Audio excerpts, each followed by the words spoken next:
I have for you guys what is quite possibly the least surprising story in secular talk history. A new NSA spying story. Now we learned, according to the Wall Street Journal recent article, the NSA analysts have been caught spying on their love interests. If you give a human being the ability to snoop on people they have a crush on, to snoop on their exes, or their wives, or other family members, or even friends, guess what? Human beings are human beings. Does that mean every single one of them is going to go ahead and spy and do things like that? No, absolutely not. But are there going to be some people out of a group of 500,000, which is how many NSA analysts there are, or at least people that have top secret security clearance? Are there going to be some people out of 500,000 that do it? Gee, let me think about that. I'm not quite sure. So if you're keeping score, let's break it down. There was first the PRISM scandal with the NSA, where we learned that they were tracking hundreds of millions of Verizon customers, and they could tell when you're making phone calls, who you're making phone calls to. It's all logged in an NSA database.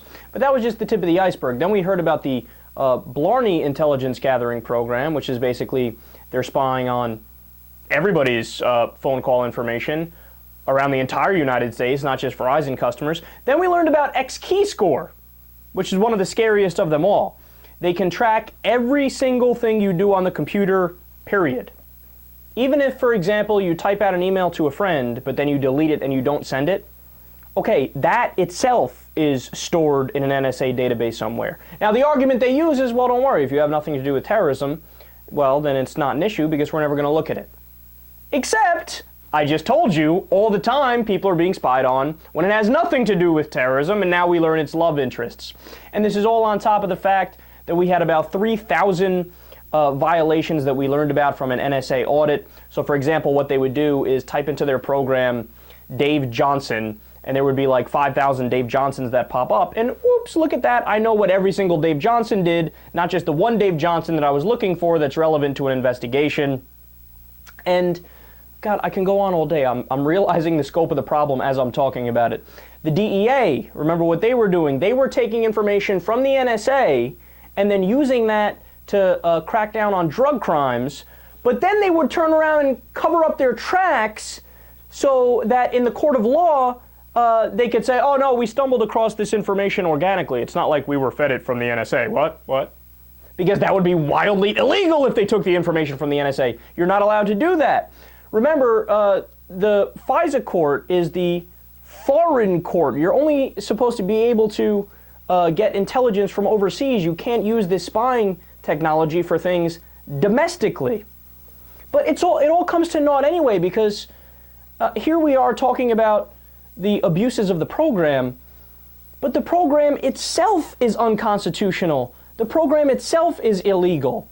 I mean, the Fourth Amendment protects you from unreasonable search and seizure. This is by definition an unreasonable search and seizure. They're taking everybody's information.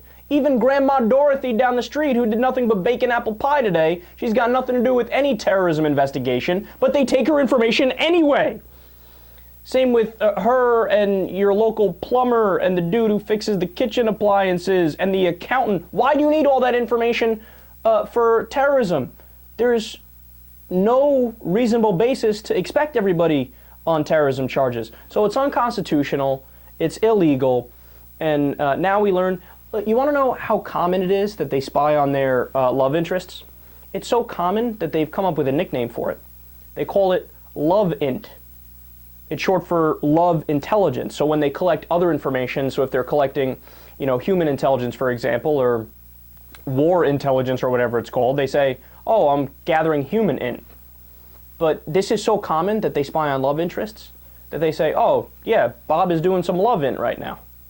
Yeah, he's just spying on his ex-girlfriend. What? We all do it. What? Is there something wrong with that? Yes, there's something wrong with that. God. How have we not dismantled these programs already? How much more evidence do people need that this is not the way we should go?